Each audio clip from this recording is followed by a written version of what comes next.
des consultations médicales gratuites pour les retraités du Burkina. Elles sont offertes par les organismes burkinabés de prévoyance sociale. 60 000 pensionnaires de la Carrefour et de la CNSS sont concernés par l'opération. EAA remet un premier lot de 50 logements sociaux au profit des populations. L'agence intergouvernementale panafricaine Eau et Assainissement pour l'Afrique s'engage à faire mieux.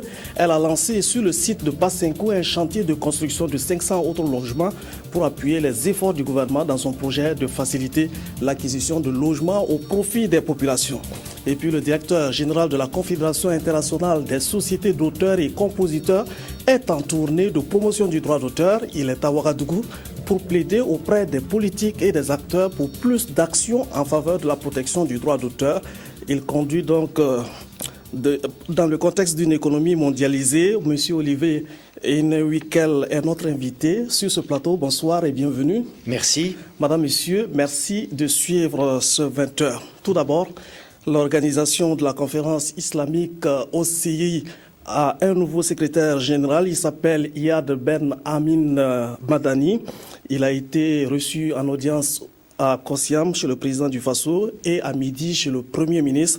Monsieur Madani a pu recueillir auprès des autorités burkinabées des conseils mais aussi des orientations sur la conduite de ses activités. Il a évoqué avec l'exécutif burkinabé des propositions qui se présentent pour le Burkina Faso. Reportage signé de Estelle Judith Assoba et de Fousséni Kindo. Amin Madani chez le président du Faso. Le nouveau secrétaire général de l'organisation de la conférence islamique prend service le 1er janvier 2014. Il a alors jugé nécessaire de venir se ressourcer auprès de Blaise Compaoré. Et mes priorités ne sont pas d'ordre personnel.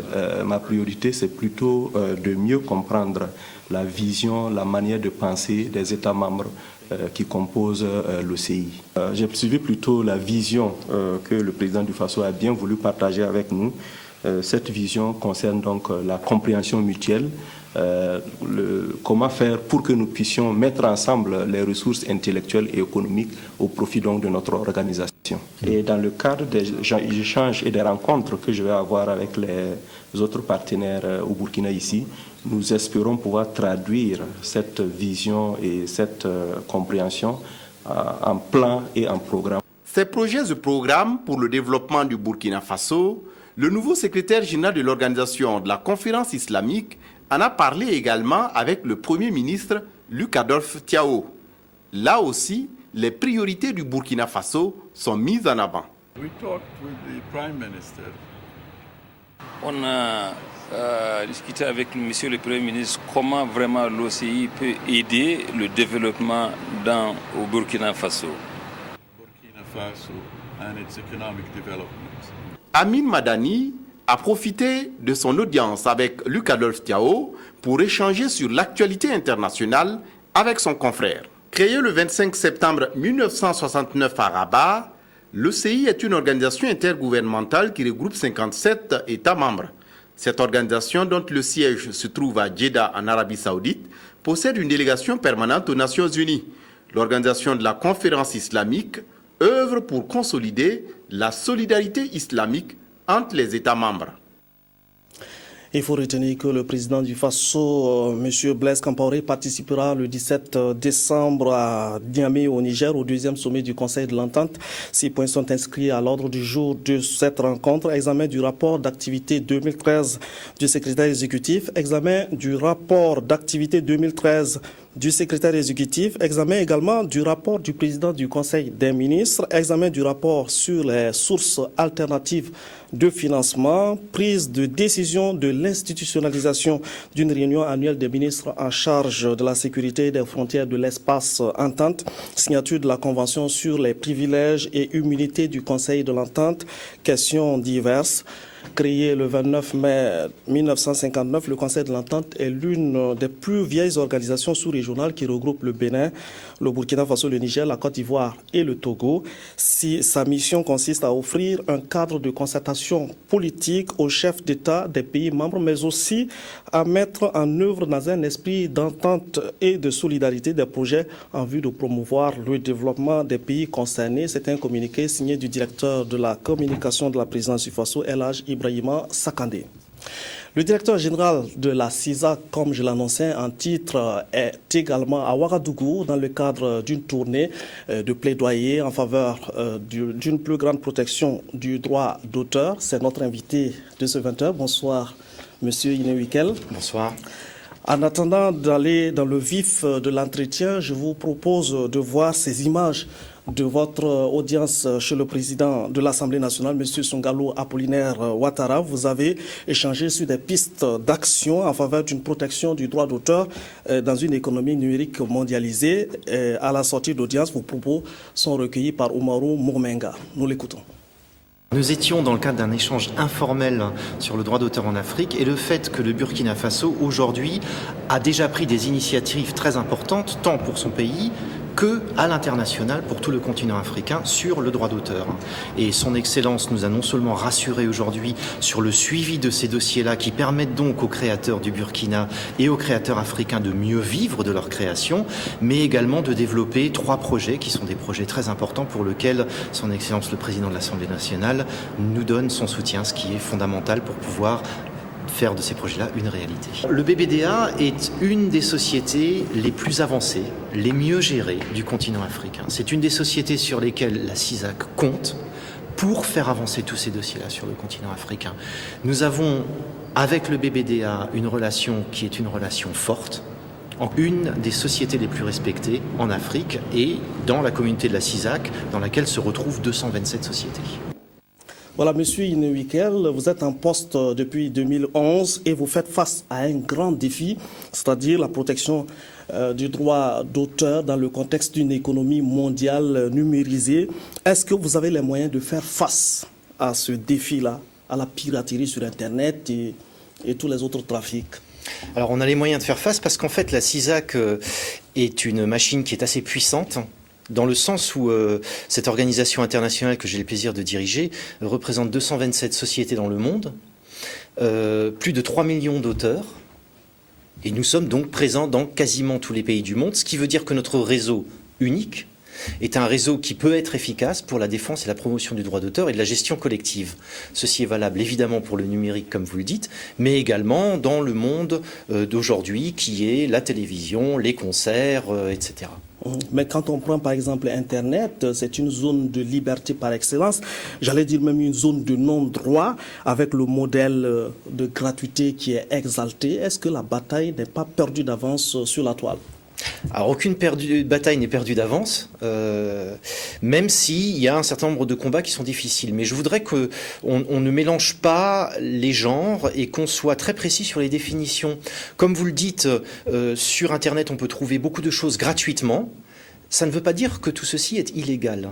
Donc la CISAC ne s'oppose pas du tout à la gratuité, comme vous le dites, par exemple, mais s'oppose... la musique protégée qui est sur YouTube ou bien sur d'autres sites de partage. Voilà. Ouais. Alors qu'est-ce que ça veut dire, une musique qu'on peut trouver gratuitement mais qui respecte le droit d'auteur? C'est en fait derrière une grande entreprise, comme vous le dites, ça peut être YouTube, ça peut être iTunes, etc.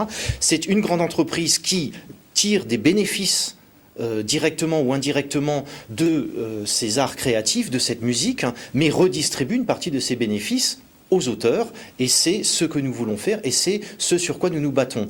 Maintenant, gardons également à l'esprit que Internet, aujourd'hui, est quelque chose qui est en mouvement, qui travaille sans frontières, avec des lois que nous avons, qui sont des lois limitées aux frontières. L'action donc de la CISAC est d'essayer d'internationaliser le combat contre le piratage, d'essayer d'internationaliser le combat contre ces quelques entreprises qui, elles, ne respectent pas le droit d'auteur. Elles sont faciles à trouver, et aujourd'hui, avec les 3 millions d'auteurs et avec toutes les sociétés que nous représentons, nous avons des moyens d'agir. Comment voyez-vous le défi de la protection du droit d'auteur dans des pays comme le Burkina et l'Afrique? Alors, comme l'interview que j'ai donnée cet après-midi l'indiquait, au Burkina Faso, les choses se passent bien, parce qu'il y a 3 éléments qui sont respectés. La première, c'est qu'il y a une loi, et la loi est une bonne loi. Donc, les autorités du Burkina, les plus hautes autorités du Burkina, sont depuis très longtemps derrière le droit d'auteur et derrière les industries créatives de ce pays. Ça, c'est la première chose. La deuxième chose, c'est qu'une bonne loi n'est bonne que si on peut l'appliquer. Les autorités de ce pays s'intéressent à l'application et au respect de la loi en tout cas pour le droit d'auteur. Et la troisième chose, c'est que la gestion collective doit être faite par une société de gestion qui est bonne, ce qui est le cas du BBDA, puisque nous avons des règles professionnelles et des résolutions obligatoires à la CISAC que le BBDA applique stricto sensu. Et en ce sens, c'est donc une société qui est efficace, qui est transparente et qui sert les auteurs du Burkina, mais également les auteurs internationaux, de façon optimale. Il faut ces trois éléments-là. C'est le cas pour le Burkina, c'est pas le cas dans d'autres pays, et c'est notre combat au quotidien. Il y a la loi, il y a la volonté politique pour appliquer la loi, mais il y a que le phénomène du piratage est là, oui. Et ça inquiète même la survie des artistes, la protection du droit d'auteur. Alors, comment faire face à ce problème? Il y a plusieurs choses. Je suis moi-même musicien, même si aujourd'hui je ne le fais plus que de façon amateur. Mais je pense que la première chose, c'est de former les auteurs, les créateurs, pour qu'ils comprennent quels sont leurs droits et ce à quoi ils peuvent prétendre. Donc nous parlons de formation. La deuxième chose, et encore une fois ce n'est pas forcément le cas pour le Burkina, mais il faut également former les autorités au droit d'auteur pour qu'elles comprennent ce qu'est le droit d'auteur. Et c'est une des trois propositions que j'ai fait ce matin à son Excellence le Président de l'Assemblée nationale, en espérant que les plus hautes autorités du Faso vont nous soutenir sur cette proposition que j'ai faite. Enfin, et c'est quelque chose que je ferai demain, je pense que l'éducation est essentielle. Les générations qui vont demain se trouver libres et agir librement sur Internet sont les générations auxquelles il faut parler aujourd'hui. Et donc, une autre proposition que je ferai, c'est qu'il y ait au Faso, l'an prochain, une journée dans les écoles consacrée aux droits d'auteur. Avec la CISAC, le BBDA, nous pouvons apporter le soutien logistique, mais je souhaiterais, moi, que tous les professeurs dans les écoles passent dans une journée, peut-être 2 heures, 3 heures, ce sera la journée du droit d'auteur, voilà ma proposition, pour qu'on explique aux enfants le droit d'auteur et pourquoi il faut respecter le droit d'auteur. Au Burkina ou bien sur l'ensemble du continent ou bien sur l'ensemble du réseau CISAC? Sur l'ensemble du réseau CISAC, nous le faisons évidemment pays par pays et région par région. Moi, j'ai très envie de faire ça en Afrique, comme j'ai envie de le faire en Asie, comme j'ai envie de le faire en Amérique latine, parce que l'Afrique est un continent qui crée énormément, que ce soit en musique, que ce soit dans les arts littéraires, la poésie, la sculpture. Un de nos vice-présidents est un des plus grands sculpteurs du monde, Ousmane Sow, un artiste sénégalais. Un autre vice-président de la CISAC est une fantastique chanteuse du Bénin, Angélique Kidjo.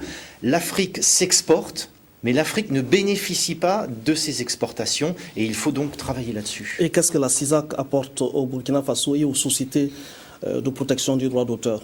Alors nous sommes tout d'abord un réseau, donc un réseau de 227 sociétés, un réseau de plus de 3 millions d'auteurs, et nous pouvons mettre en commun à la fois ce qui se fait de mieux, à la fois les problèmes que nous avons, afin de trouver, vous le disiez avant, certains problèmes sont internationaux, donc nous apportons des solutions internationales. Mais nous faisons plus que ça avec la direction africaine qui est basée à Ouagadougou, preuve que vraiment nous avons investi fortement en le Burkina Faso. Avec cette direction africaine, en fait, nous lançons des campagnes de formation, tant des livres que des initiatives qui doivent permettre aux sociétés de gestion collective d'améliorer leur travail avec un seul but, mieux servir l'auteur dans le monde. J'imagine que comme moi, vous aimez la musique, j'imagine que comme moi vous aimez le cinéma et que comme moi vous avez un livre de chevet que vous aimez lire. Imaginez votre monde sans tout ça, ce serait une catastrophe. Mais alors quand vous voyez par exemple des images de produits de la fraude qui inondent le marché sous forme de DVD, de CD, quand vous voyez par exemple de la musique que les gens se partagent avec des clés USB, par ordinateur, par Bluetooth, toute chose qui échappe par exemple au contrôle des organismes de protection du droit d'auteur, est-ce qu'il n'y a pas péril en la demeure? Alors, il peut y avoir péril en la demeure si, encore une fois, une des trois conditions n'est pas respectée. Je vais reprendre l'exemple de la clé USB à laquelle vous faites référence. Lorsque on respecte la copie privée, ceux qui fabriquent ces appareils-là, qui sont des appareils qui permettent de passer du contenu d'un outil à un autre, payent un droit d'auteur. Donc, d'enregistrer sur une clé USB, en soi, n'est pas criminel à partir du moment où l'entreprise qui a fabriqué cet outil paye le droit d'auteur. Nous avons ensuite un autre piratage qui est celui de vous expliquer des CD ou des DVD. Là, force est de constater que ce n'est pas la CISAC qui peut intervenir dans la rue, sur des marchés où ça se passe, c'est la police. Et il faut donc qu'un gouvernement prenne très sérieusement le droit d'auteur, très sérieusement la protection du droit d'auteur et nous aide en implémentant ces lois. Merci bien, Monsieur Inewikel, directeur général de la Confédération internationale des sociétés et compositeurs. Merci pour tous ces éclairages. Suite de ce journal et politique, le Parti pour le développement et le changement PDC a un an d'existence et en 12 mois, le parti de Sarah Sérémé dit avoir mené des actions en faveur des populations et compte se positionner dans les différentes provinces du Burkina en vue des échéances électorales prochaines. Reportage Adama Koulibaly. Les militants et sympathisants du PDC, Parti pour le développement et le changement, ont répondu à l'appel de l'an 1 du parti ce 15 décembre à la Maison du Peuple. En un an, le parti poursuit sa stratégie d'implantation horizontale et verticale à travers tout le pays pour un changement de mentalité, dira la présidente. D'où le thème de cette célébration, le changement de comportement et de mentalité comme challenge de l'avènement effectif de l'alternance et de défis de développement équitable, harmonieux et durable. Je demande plutôt à cette jeunesse et aux femmes qui sont en général marginalisées de s'intégrer davantage dans la gestion des affaires de la cité. Nous ne sommes pas là pour amener les jeunes à d'autres actions parce que notre b.a.-ba politique se base sur la conscientisation afin que justement le civisme soit suivi et que ce soit l'esprit démocratique. Qu'on sache que le changement, nous le ferons à travers la voie des urnes. Dans cette optique, 3 panels sur la citoyenneté responsable, la promotion des valeurs et modèles et l'engagement des jeunes et femmes animés par Newton Ahmed Bari et le professeur Luc Marius Ibriga étaient au programme. Quant à une participation du PDC aux échéances 2015, voici la réponse de la présidente. Nous le déciderons en temps opportun, mais nous ne sommes pas venus pour faire de la figuration. Quand on crée un parti, c'est pour aller à la conquête du pouvoir. Que X ou Y soit candidat, aujourd'hui nous vous disons le PDC n'en a que cure. On l'affrontera. Qu'on tripatouille pas, il n'y a pas d'extra-homme, il n'y a pas de sur-homme. Certains l'ont montré dans certains pays. Le Burkina était le pays qui donnait les exemples avant. Il n'y a pas de raison qu'aujourd'hui c'est nous qui suivons les exemples des autres. Un concours sur les projets de société aspiration de la jeunesse a permis de récompenser les plus méritants. Plusieurs partis politiques d'opposition et organisations de la société civile sont venus apporter leur soutien au Parti pour le développement et le changement. Les retraités du Burkina se voient offrir une visite médicale gratuite. L'opération a été lancée ce matin à Ouagadougou en présence de Mme Chantal Kampaoré qui accompagne en marraine cette opération conjointement organisée par la CNSS et la Carrefour. Cette année, la visite médicale va toucher 60 000 retraités et pour réaliser ce projet, 320 millions de francs CFA sont mobilisés. Reportage Salinana. La visite médicale annuelle gratuite pour les pensionnés de la Caisse nationale de sécurité sociale et de celle autonome des retraites des fonctionnaires est une expression de solidarité nationale en faveur des personnes du 3e âge. Elles ont consacré une partie de leur vie à bâtir leur pays grâce à leur ardeur au travail et même affaiblie. Elles demeurent une source inépuisable de sagesse, de savoir et d'inspiration. L'opération de ce jour traduit donc une reconnaissance du gouvernement à l'endroit des retraités et de leurs ayants droit. Il s'agit de donner l'occasion à chaque retraité qui relève de la CNSS ou de la Carrefour de pouvoir bénéficier d'un examen clinique, c'est-à-dire d'un bilan de santé réalisé par des médecins spécialistes et généralistes, de pouvoir faire des examens de laboratoire, notamment sur le bilan sanguin, de manière à savoir quel est leur état de santé. L'opération consiste aussi à leur apporter les premiers soins qui sont nécessaires lorsque, à l'issue de l'examen, on découvre des maladies. C'est un moment qui nous permet en fait de garder une véritable solidarité avec ceux qui nous ont devancés et qui ont contribué à construire ce pays. Initiée en 2007, la visite médicale gratuite est depuis 2011 organisée conjointement par les deux institutions au profit de leurs pensionnés et des veuves des pensionnés décédés.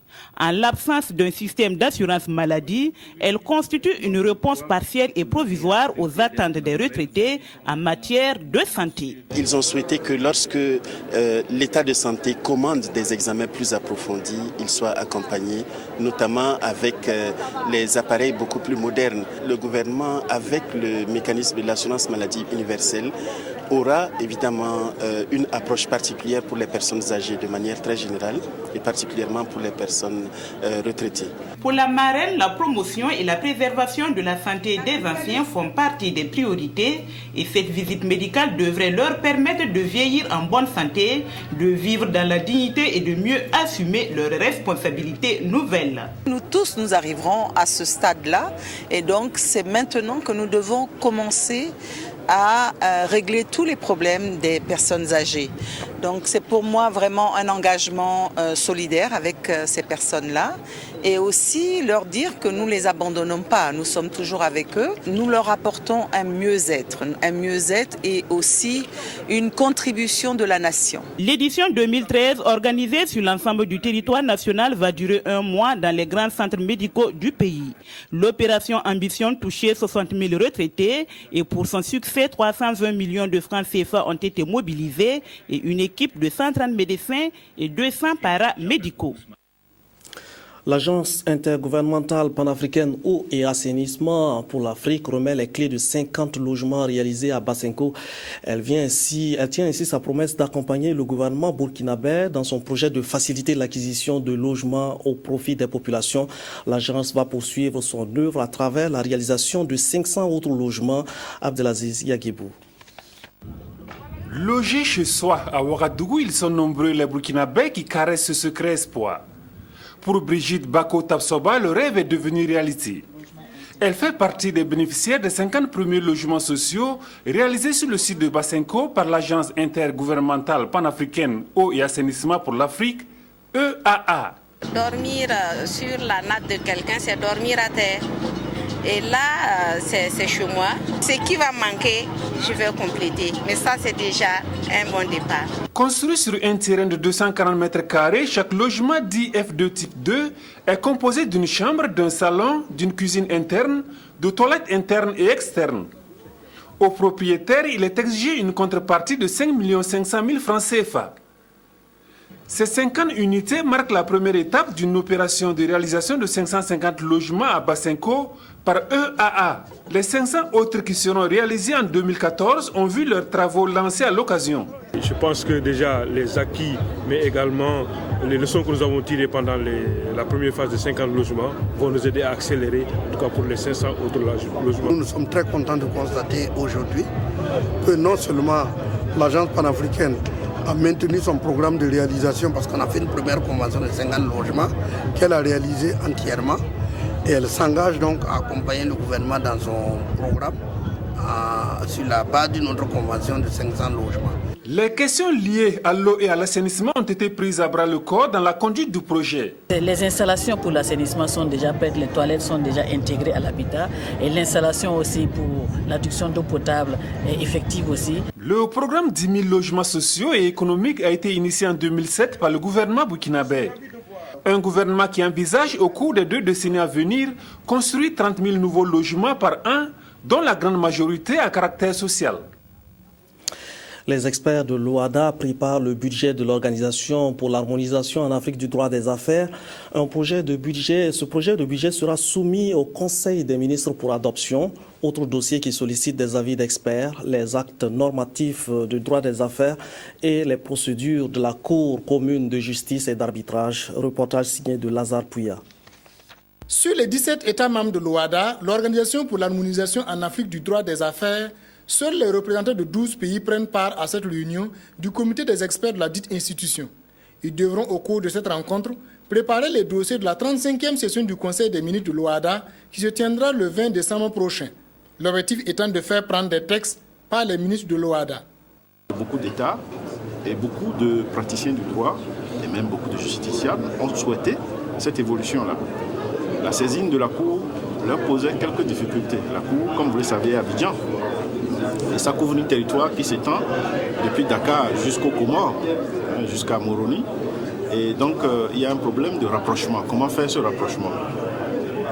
L'option qui a été retenue sur instruction du Conseil des ministres, eh bien, c'est le recours aux moyens, aux nouvelles technologies d'information et de communication.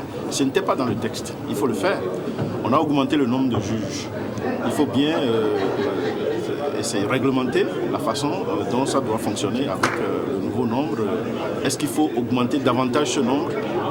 On va faire des propositions au Conseil des ministres sur ce point également. C'est la troisième rencontre du genre de l'OHADA en cette année 2013 à Ouagadougou. Cette fois, l'avenir du droit des affaires dans l'espace OHADA sera examinée par les experts de l'institution. Il s'agit là, en réalité, du dernier virage pour la fin du mandat du Burkina Faso à la tête, n'est-ce pas, de l'OHADA pour cette année. Alors, nous attendons de cette session du comité des experts qu'il se penche sur les questions budgétaires, parce que, comme cela a été indiqué, il s'agit d'une session de décembre, donc c'est une session qui va se pencher sur les questions budgétaires de l'OHADA. Indépendamment de cela, la session des experts, la réunion du comité des experts devrait également se pencher sur des questions pertinentes, notamment l'acte normatif sur le droit des sociétés et des GIE, afin de permettre au Conseil des ministres qui va se réunir de les adopter. Pour y arriver, les experts de l'OHADA, appuyés par les partenaires techniques et financiers, ont 3 jours pour confectionner et distribuer les dossiers du Conseil des ministres. Les acteurs de la justice et leurs partenaires se concertent sur les moyens de rendre la justice plus performante et accessible à tous.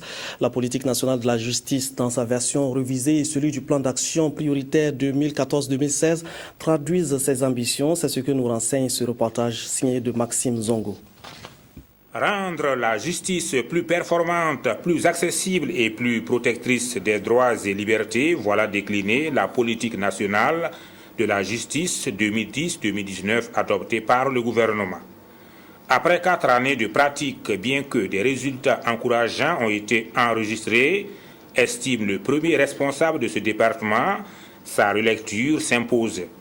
Une nécessité pour répondre aux exigences de la culture du résultat. Compte tenu de l'évolution de notre société, il était bon de faire une relecture de notre politique nationale de justice, il faut rappeler que nous étions chargés de mettre en œuvre cette politique nationale de justice qui a été adoptée par le gouvernement en 2010 et qui devrait s'étaler jusqu'en 2019. Le présent atelier représente ainsi l'ultime étape du processus de relecture engagé. Il permettra de recueillir les amendements, observations et suggestions des acteurs internes et externes au ministère de la Justice. Cette version révisée constituera le plan d'action prioritaire 2014-2016. Le gouvernement prépare un rapport sur la mise en œuvre de la Convention pour la protection contre les disparitions forcées. Le gouvernement a ratifié cette convention en 2006 et elle est en vigueur depuis 2010. Le ministère des Droits humains et de la promotion civique a convié les acteurs de la société civile, les institutions et les partenaires techniques pour améliorer et valider le projet de rapport du Burkina qui sera bientôt soumis aux instances internationales. Reportage Claudine Bikaba. Le Burkina Faso veut remplir ses obligations dans le cadre de la signature de convention pour la protection de toutes les personnes contre les disparitions forcées. En effet, depuis l'avènement du processus démocratique, le pays s'est engagé dans le respect de tous les droits inhérents à l'homme. Cet engagement s'est traduit par la ratification de plusieurs conventions relatives à la protection de l'homme, parmi lesquelles celle qui fait l'objet de la rencontre initiée par le ministère des Droits humains et de la promotion civique en collaboration avec les départements ministériels, les institutions, les OSC avec l'appui des partenaires techniques et financiers. Dans le cadre de cette convention, chaque État partie doit présenter un rapport initial sur les mesures mises en œuvre dans le but de donner effet à ses obligations dans le cadre donc de la Convention. Pour présenter un rapport de qualité, toutes les parties prenantes à cette rencontre ont été exhortées à apporter des contributions pertinentes. C'est dans le but de pouvoir présenter un rapport de qualité au plan international, suivant donc les engagements de notre pays, que le présent atelier a été organisé afin que les uns et les autres, tous ceux qui agissent dans le cadre de la promotion et la protection des droits humains, puissent apporter leur contribution définitive afin que le rapport puisse être envoyé au comité contre les disparitions forcées. Le ministère des Droits humains et de la promotion civique, qui a élaboré le rapport initial, veut ainsi répondre à cet impératif d'être en phase avec les institutions internationales. Après les élections législatives et municipales couplées de décembre 2012, on fait le point de l'application du quota genre qui était censé assurer une plus grande représentativité des femmes dans les instances de décision, aussi bien au niveau national que local. Les résultats ont été présentés et analysés en fonction du rapport entre candidatures et résultats finaux. Kadi Sanogo nous en dit plus. Lors des élections législatives et municipales couplées de 2012, la loi sur le quota genre a connu sa première application. Un an après, le comité de suivi a réalisé une étude pour évaluer l'effectivité, l'efficacité et la qualité de l'application de cette loi, fixant un quota de 30% au moins au profit de l'un ou l'autre sexe. En partenariat avec le NDA, Institut national démocrate, et l'ambassade de Suède, le comité de suivi a jugé nécessaire de représenter les résultats de l'analyse de ces candidatures et de ces élections. Il ressort de ce bilan que la loi a été une opportunité pour plus de femmes de se présenter aux élections couplées de 2012. Le taux de représentation des femmes à l'Assemblée nationale a augmenté, passant de 15% à 18,9%.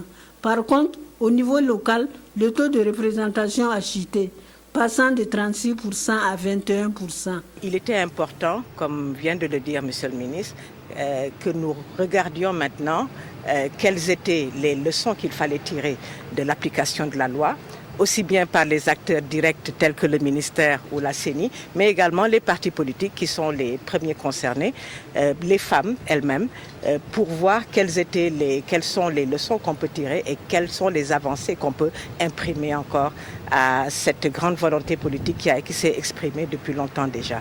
Le ministre de l'administration territoriale et de la sécurité apprécie cet atelier bilan. Une loi n'est pas une baguette magique. Il y a à côté un travail de sensibilisation, un travail à la base qu'il faut mener auprès des jeunes filles pour que les femmes acceptent d'assumer les responsabilités. La loi est là, c'est un cadre intéressant. Encore faut-il travailler à lui donner un contenu donc appréciable. Cet atelier bilan va faire des propositions qui permettront d'avancer vers les objectifs de la loi et la volonté politique qui l'avait inspirée. Les acteurs et les usagers s'informent sur les résultats du dialogue régional en cours en vue d'une meilleure gestion des infrastructures hydrauliques que sont les barrages dans l'espace CEDEAO. Cela se passe dans le cadre d'un atelier de partage, de dissémination et d'appropriation des lignes directrices pour le développement des infrastructures hydrauliques dans l'espace CEDEAO. Reportage Ernest Kambiri.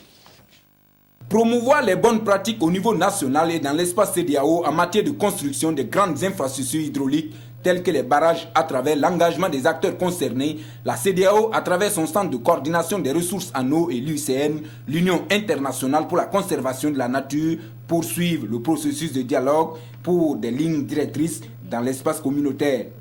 À Ouagadougou, il s'agit pour ces acteurs de vulgariser, de s'approprier ces lignes directrices pour impliquer au mieux les populations à toutes les étapes de réalisation et de gestion de ces grandes infrastructures. Les lignes directrices pour le développement d'infrastructures hydrauliques en Afrique de l'Ouest, qui donc sont ressorties d'un grand processus de concertation au niveau de la région mené par la CEDEAO, sont en fait des recommandations et des principes pour pouvoir, si vous voulez, prendre en compte les différentes leçons apprises sur le terrain dans le cadre des projets qui ont déjà été construits et donc de donner des indications pour, si vous voulez, construire de meilleurs barrages, entre guillemets, et permettre justement un développement des différents pays de la sous-région et de la région, un développement durable, c'est-à-dire un développement qui prenne en compte donc tous les aspects sociaux et environnementaux, aussi bien que donc les aspects de rentabilité économique. Nous attendons en fait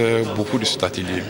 Vous savez, en matière de réalisation et de gestion des grandes infrastructures hydrauliques, nous avons beaucoup de projets en la matière. Et actuellement, au niveau du Burkina Faso, il est nécessaire que nous ayons des lignes directrices assez claires pour harmoniser ces réalisations et la gestion de ces grandes infrastructures. Partager et disséminer ces bonnes pratiques ou lignes directrices en matière de réalisation de ces grandes infrastructures hydrauliques, c'est minimiser les risques de dégradation de ces ouvrages qui, mal construits ou mal gérés, peuvent être source de conflits ou de tensions sociales. Et c'est là tout l'enjeu de ces concertations engagées par la CEDEAO.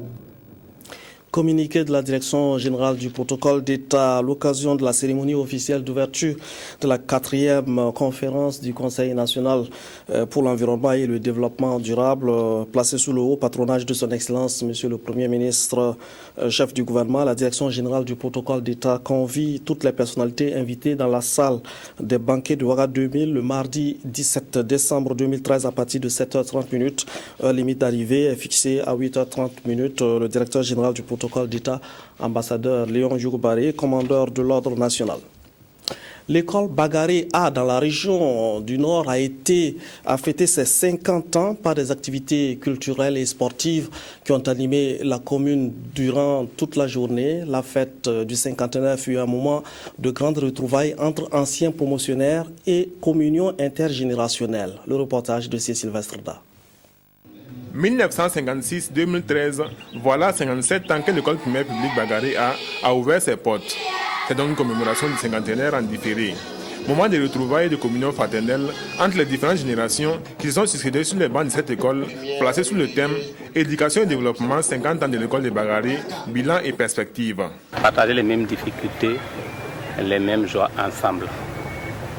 Un élève qui ne comprenait pas une leçon, il a attrapé son copain et son copain essaie de lui donner l'explication. C'est-à-dire qu'il y avait une cohésion totale entre nous. Sinon, au départ, nous avons eu peur parce que nos parents nous ont dit « Vous êtes bandits à la maison, on vous envoie à l'école, le maître va vous frapper, il va vous corriger. » Le cinquantenaire permet de donner un nouveau souffle qui va vivifier les sources de l'éducation. C'est pourquoi le ministère de l'Éducation nationale accorde une grande importance à l'organisation de tels événements, parce qu'ils participent du développement de l'accès, de la qualité donc, du système éducatif. En un demi-siècle, l'école a vu passer une centaine d'enseignants et les élèves par milliers. Pour cette année scolaire 2013-2014, les 6 classes de Bagaré A abritent 215 élèves. En termes de résultats scolaires, l'école réalise en moyenne un taux de succès de 90% au CEP par an. Mais dans ce cas d'apprentissage, tout est loin d'être rose.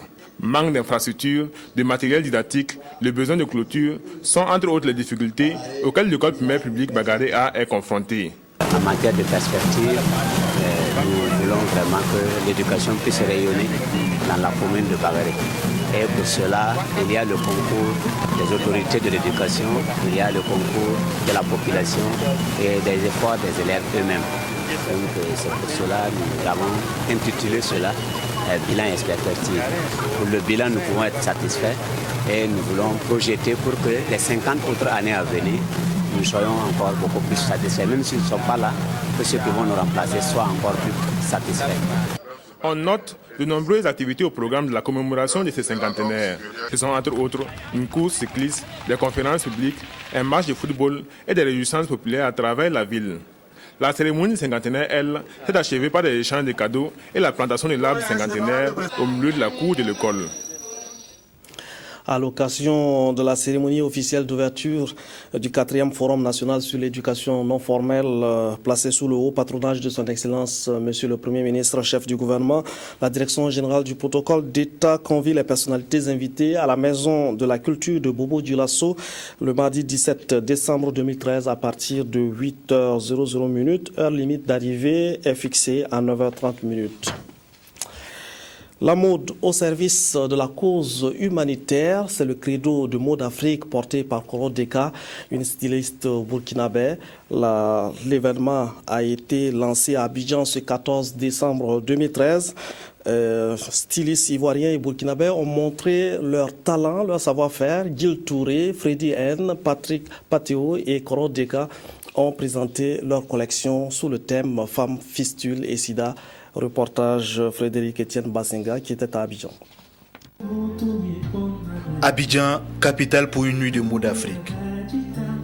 Après Kigali et Ouagadougou, c'est au bord de la lagune de Brié que stylistes burkinabés et ivoiriens ont célébré une fois encore la mode africaine au service de la cause humanitaire.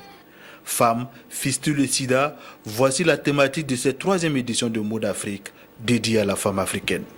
Je pense qu'il faut saluer cette noble initiative de la part de Koro Deka qui a vraiment su mobiliser la diaspora, mobiliser la créativité, mobiliser le talent de tous les stylistes de renom pour une cause, disons, humanitaire. Allier la culture, allier l'esthétique, allier la créativité à la question de la femme, à la question de la santé de la femme et de l'enfant, je pense que cela est à saluer. Et nous pensions toujours que la mode facilitait les comportements favorables au VIH-Sida, mais en joignant ceci à cela, on attire l'attention sur un fait important. Le sida existe, tout le monde peut l'avoir et tout le monde doit être prudent. Sur la scène de Mode Afrique, Gil Touré avec sa collection tout en fleurs, les robes de soirée de Freddy N, Koro Deka avec son lilipendé, symbole de la liberté de la femme, et Patéo ont montré au public toute la richesse de la mode africaine.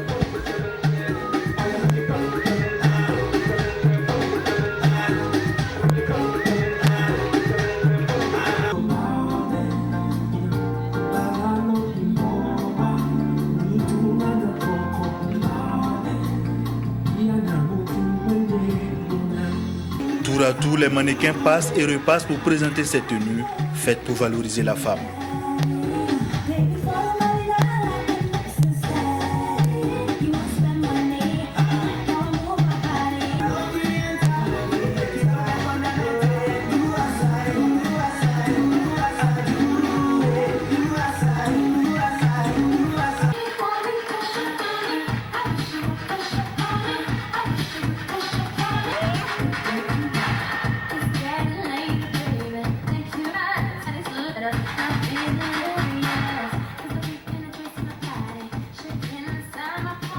Déjà, la 3e édition, ça veut dire quand même que c'est une cause qui mérite d'être soutenue en tout cas. Donc je pense que nous sommes tous là pour ça et je pense que c'est une bonne initiative. Nous avons beaucoup apprécié la soirée ce soir. Le défilé était de taille. Et pour la cause qui est noble, venir en aide des femmes malades de fistules, c'est noble. Donc vraiment, on a eu droit à une très belle soirée avec de très belles tenues. Et surtout, c'est la cause pour laquelle le défilé a eu lieu, c'est-à-dire le fait d'associer la mode, ou plutôt de mettre la mode au service des causes humanitaires. Je pense que c'est une très belle initiative. La promotrice militante de la cause féminine est aux anges. Tenir le pari de l'organisation d'un tel événement, il fallait le faire, surtout que la cause est noble. Le lancement, ça a été une réussite.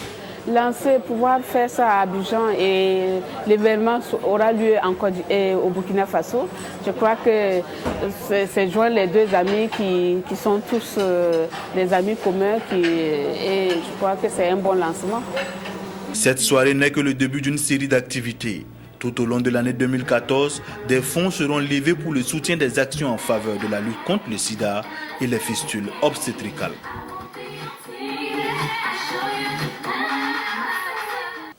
Voilà, c'est la fin de cette édition. Merci de nous avoir suivis. Demain, Godefroy Bazé sera aux manettes du 20h. En attendant, vous avez rendez-vous avec Viviane Tendebogo à 22h15. Bonne suite de programmes sur la RTB.